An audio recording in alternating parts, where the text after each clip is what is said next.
ఇలాంటి విషయాలు especially ladies చాలా అప్రమత్తంగా ఉండండి. ఎందుకంటే ఎక్కువ బంగారం వేసుకుని బాగా కనపడేది మనకే కాబట్టి దయచేసి ఆ విషయంలో జాగ్రత్త వహించాలి.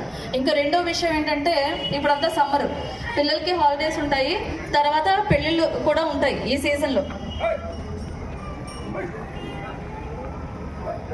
సో మనం అందరూ ఏం చేస్తూ ఉంటారంటే, లేడీస్ ఊర్లకు వెళ్తూ ఉంటాం కదా, ఊర్లకు వెళ్ళేటప్పుడు కొంతమంది ఎక్కువ బంగారు ఆభరణాలు వేసుకునే వెళ్ళిపోతూ ఉంటారు పల్లెటూరు వాళ్ళు. కొంతమంది ఏం చేస్తారు, బాక్స్ అప్పుడు రద్దీ ఉన్నట్టు గబగబా, అంటే ఒకళ్ళిద్దరు ఉండరండి, గ్యాంగ్, వీళ్ళు గ్యాంగ్ లాగా ఉంటారు. అందరూ ఒకటేసారి వచ్చి బస్సు ఎక్కుతున్న వాతావరణాన్ని క్రియేట్ చేసి ఆ టైంలో చోరీలు చేస్తూ ఉంటారు. కొంతమంది విలువైన బంగారు ఆభరణాలు పెళ్లిళ్ళకి వెళ్తూ ముందే వేసుకుని వెళ్తారు. అలాంటప్పుడు మెడలోంచి చోరీ చేయడము, లేదా బ్యాగ్ లో పైన పెట్టుకుంటారు. మీరు బస్సు వెళ్ళిపోతుందన్న హడావిడిలో ఉంటారు, వీళ్ళు జిప్ తీసి పైన బంగారు ఆభరణాలు తీసుకెళ్తూ ఉంటారు. సో దయచేసి అలాంటి విషయాల్లో అప్రమత్తంగా ఉండాలి. మన బంగారు ఆభరణాలకు కానీ మన ప్రాణాలకు కానీ ప్రథమ బాధ్యత మనదే. పోలీసు వాళ్ళు వస్తారు, రక్షిస్తారు అని అంటే వస్తాం. ఎప్పుడు మీరు అది ఏదైనా జరిగిందని మాకు కంప్లైంట్ ఇచ్చినప్పుడు మేము వస్తాం. కానీ బీట్ సిస్టమ్ అవి పెడుతున్నాము, ఇలాంటివి జరగకుండా చూస్తూ ఉంటాం. అయినప్పటికీ మనం ఉన్న ప్రజలకి మన పోలీస్ సంఖ్య తక్కువ కాబట్టి, అన్ని వేళ అన్ని చోట్ల పోలీస్ ప్రెజెన్స్ ఉండదు కాబట్టి మన రక్షణ యొక్క ప్రథమ బాధ్యత మనదే. మన బంగారానికి కానీ మన ప్రాపర్టీ, మన లేడీస్ కంటే వెనకాల ఉన్న మా ఆడియన్స్ అందరికీ కూడా బాగా తెలుసు. మద్యం సేవించి వాహనాలు నడపడం, ఇప్పుడు అలా మాట్లాడేమనుకోండి ఎవరు నా వైపు చూడరు, అంటే మాది కాదు అని అనుకుంటారు. సో దీంట్లో చాలా మంది చేసే పని అదే.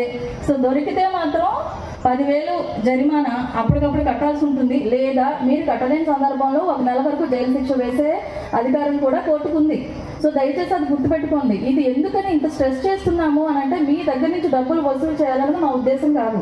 మా ఉద్దేశం ఏంటి, ఎంతవరకు కూడా మీ ప్రాణాలను కాపాడాలని. మీరెవరూ కూడా అలాంటివి చూడరు కాబట్టి మీకు అంత తెలియదు. మొన్న జరిగిన యాక్సిడెంట్ తీసుకోండి, చిరకలటోనాలో, అందరికీ తెలిసే ఉంటుంది ఆ విషయము. దానిలో 9 మంది చనిపోయారు. ఎట్లా చనిపోయారండి వాళ్ళు? ఆయన 4 గంటలకి బయలుదేరి నైట్ అంతా డ్రైవ్ చేస్తూ తెల్లవారు 3ంటికి నిద్ర వచ్చేస్తూ ఆల్మోస్ట్ తూలిపోతూ ఉన్నాడు. ఎదురుగా వచ్చే వాహనాన్ని కొట్టేశారు. ఇప్పుడు ఆయన ఒక్క ఆయన నిద్రపోవడం వల్ల చనిపోయింది ఆయన ఒక్క ఆయన కాదు.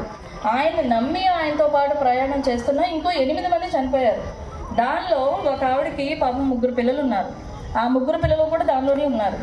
అయితే వాళ్ళకి మైనర్ ఇంజరీస్ అయ్యాయి, వాళ్ళ 3 చనిపోలేదు. కానీ మాకు తర్వాత తెలిసిన విషయం ఏంటంటే, వాళ్ళ ఫాదర్ ఆల్రెడీ చనిపోయారు, వాళ్ళ మదర్ దీంట్లో చనిపోయారు. ఇప్పుడు వాళ్ళ 3 పిల్లలు అనాథలైపోయారు. వాళ్ళని చూస్తే మా అమ్మ ఏది అని వాళ్ళు ఏడ్చిన ఏడుపుకి ఎంత బాధ అనిపిస్తుంది అంటే, చనిపోయిన వాళ్ళు ఎలాగ చనిపోయారు, వాళ్ళ ప్రాణాన్ని మనం తిరిగి తీసుకురాలేము. ఈ బ్రతుకుని ఈ పిల్లల సంగతి ఏంటండి?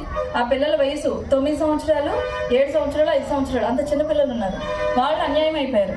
ఒక చిన్న పాప, 3 సంవత్సరాల పాప చనిపోయింది. వాళ్ళ మదర్ చనిపోయారు. వాళ్ళ ఫాదర్ ఆ బండిలో లేరు. ఆయన వచ్చి ఆయన ఏడ్చిన ఏడుపుకి మాకు చాలా బాధ అనిపించిందండి.